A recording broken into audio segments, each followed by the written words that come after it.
नमस्कार किसान दोस्तों, मैं हरीश यादव स्वागत करता हूं मेरे YouTube चैनल पर मेरे सभी किसान दोस्तों का। जैसा कि मैं वेस्ट बंगाल दौरे पर हूं और ख़ास करके सोनाली मुर्गी के बारे में जानकारी जुटा रहा हूं। मेरे साथ जुड़े हुए हैं तन्मय रॉय जी, इनके दोस्त का फार्म है। मैं इनसे जो फार्म की कैपेसिटी है और ये कितने सालों से कर रहे हैं, साथ ही साथ एक व्यवस्थित फार्म कैसा होना चाहिए, इसके बारे में पूरी जानकारी इस वीडियो के दौरान लेकर आने वाला हूँ। तो वीडियो के लास्ट तक ज़रूर बने रहें। इस फार्म की कैपेसिटी मुझे लगता है इस एरिया में सबसे ज़्यादा होगी, है ना। 28,000 बर्ड्स का फार्म है।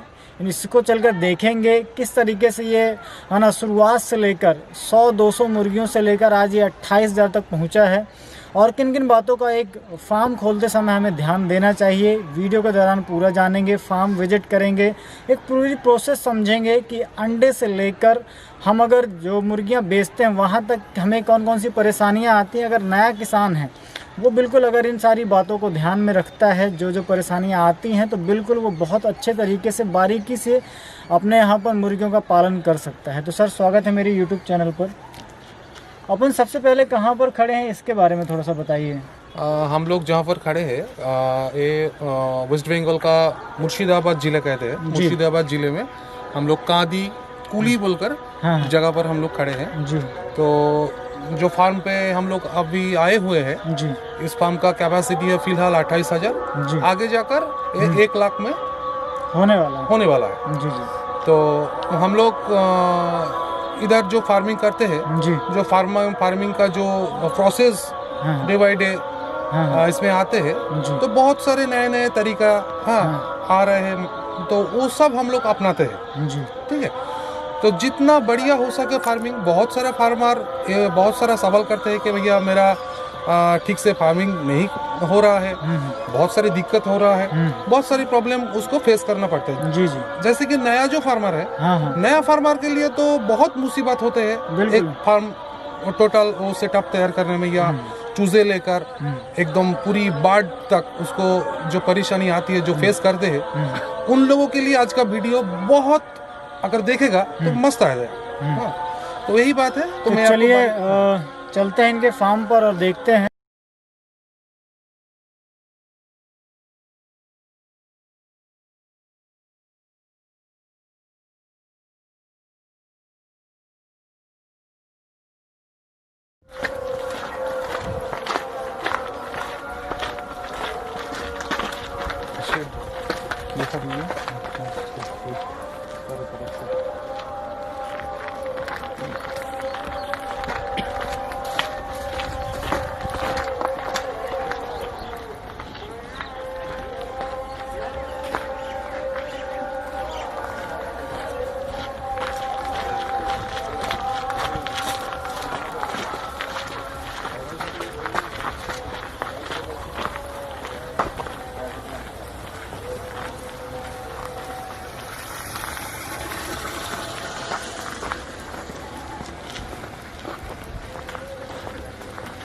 एक सफल पोल्ट्री फार्मर बनने के लिए हमें किन किन बातों का विशेष तौर पर ध्यान देना चाहिए, हम जानेंगे।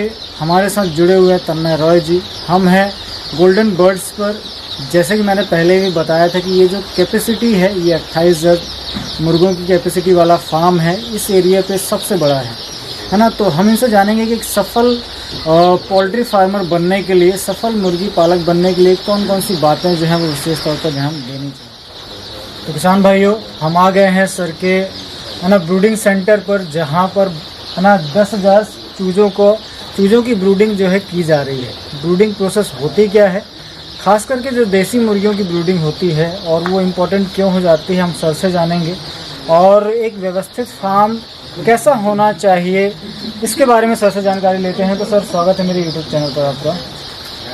अच्छा, तो बात ये है, देखिए, ज़्यादातर फार्मर ये नहीं जानते कि कैसे उसको मेंटेनेंस किया जाता है जी। तो सबसे पहले 4 चीज़ों को ध्यान में रखना सबसे जरूरी होता है जी। एक है जहाँ पर फार्मर चूजा बुकिंग कर रहा है जी, उसका जो ब्रीडर है वो ब्रीडर कितना अच्छा है, इसको पहले ध्यान में रखना जरूरी है। बिल्कुल बिल्कुल। सेकेंड है चूजा का ब्रूडिंग।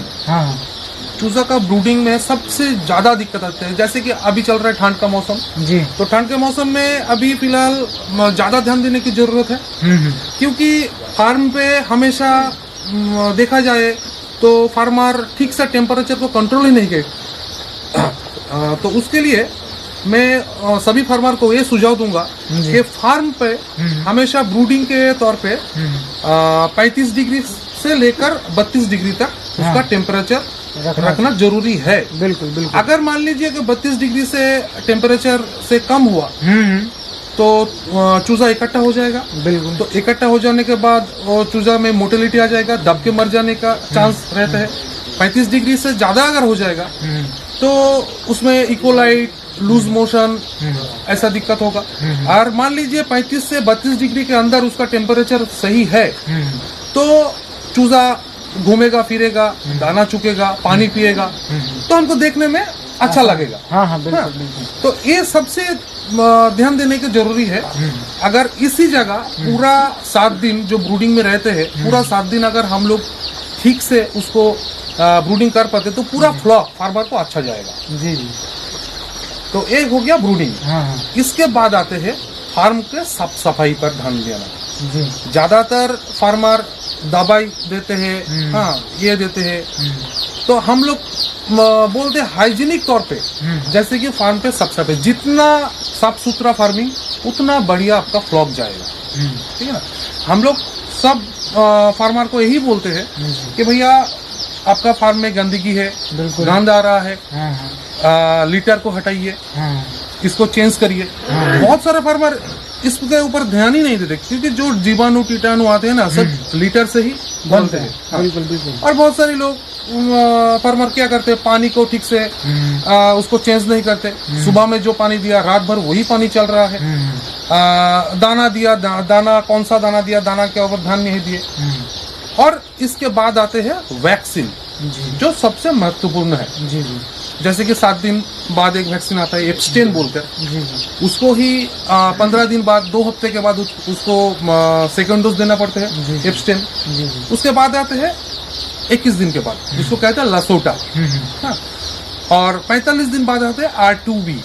तो ये वैक्सीन स्टेप बाय स्टेप करना जरूरी है, नहीं तो ठंड के मौसम के लिए अभी जो है सर्दी लग सकते हैं, उसमें उसका जो ब्लॉकेज आ सकते हैं, कुछ भी आ सकते हैं, इसमें मोर्टेलिटी आने का चांस है।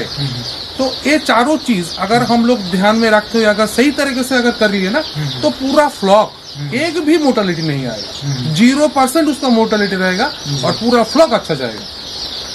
तो सर ने ये 4 बहुत ही इम्पोर्टेंट पॉइंट बताए। अगर आपको एक सफल मुर्गी पालक बनना है तो ये 4 पॉइंट आपको बेहद, है ना, आप चाहें तो कॉपी पेन लेकर नोट भी कर सकते हैं और फार्मिंग के दौरान इन्हीं 4 बातों का ध्यान देना है।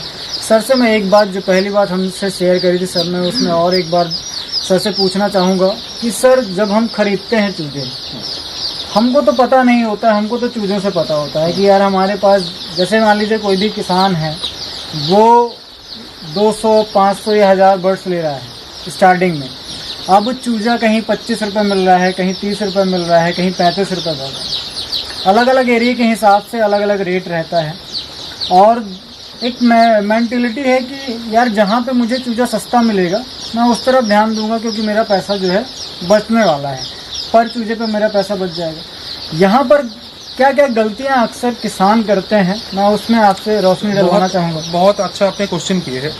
ज़्यादातर देखा जाए तो फार्मर क्या करते हैं कि भाई वहाँ पर 2 रुपए कम में चूजा मिल रहा है, वहाँ पर 2 रुपए ज़्यादा है तो वहाँ से नहीं लूँगा, जहाँ पर कम है वही लूँगा। जी।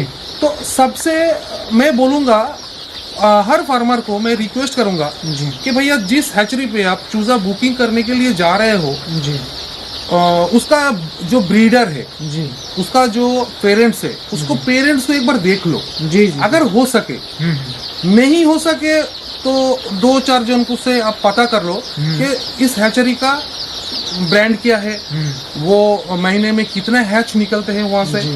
तो ये सब आपको ध्यान देने की जरूरी है।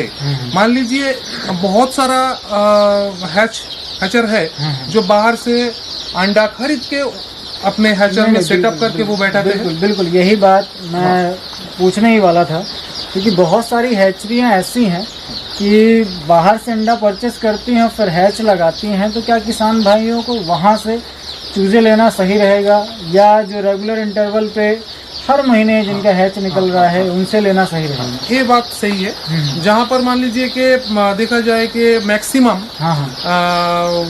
जो होते हैं हैचर बाहर से चूजा अंडा मंगाते अपने हैच पे बैठाते हैं। जी जी। लेकिन बहुत सारा हैचर ये भी है, जैसे कि मेरा जो हैच से कनेक्टेड हूँ, उन हैच का हमारा खुद का ही ब्रीडर है पेरेंट्स से। तो कम से कम इधर मेरा 25,000 का पेरेंट्स है। तो यहाँ से जो अंडा निकलते हैं, इसी अंडे को हम बैठाते हैं हैचर पे, और हर 2 दिन 3 दिन बाद यहाँ से 7,000 8,000 10,000 करके चूजा निकलते हैं। ये चूजा ज्यादातर जाते हैं बिहार, झारखंड, छत्तीसगढ़, यूपी, सभी जगह जाते हैं, बंगाल में भी इधर रहते हैं। तो ये फ्लॉक भी अच्छा है। देखिए ये चूजा यहाँ पर है, हमारे हैचर का ही चूजा है। तो मैं सर से ये बात भी जानना चाहूँगा कि सर पेरेंटर को देखते समय या पेरेंटर जब हम कभी किसी हैच पर जा रहे हैं तो पेरेंटर को देखते समय हमें किस बात का ध्यान देना चाहिए, या मुर्गी या मुर्गे को देखते समय किन किन बातों का ध्यान देना चाहिए कि यार ये मुर्गी सही है और ये मुर्गी जो है खराब है? इसमें ऐसी कौन सी पहचान के बारे में थोड़ा सा बताइए। अच्छा, जैसे कि आप जब पेरेंट्स में जाएंगे, पेरेंट्स जब देखेंगे उस हैचर का, तो सबसे पहले देखना है जो मुर्गा मुर्गी उसमें है उसका रेशियो क्या है। जी ठीक है, बिल्कुल। सबसे अच्छा रेशियो है 10:2, हाँ, जो हम लोग रखते हैं। जी।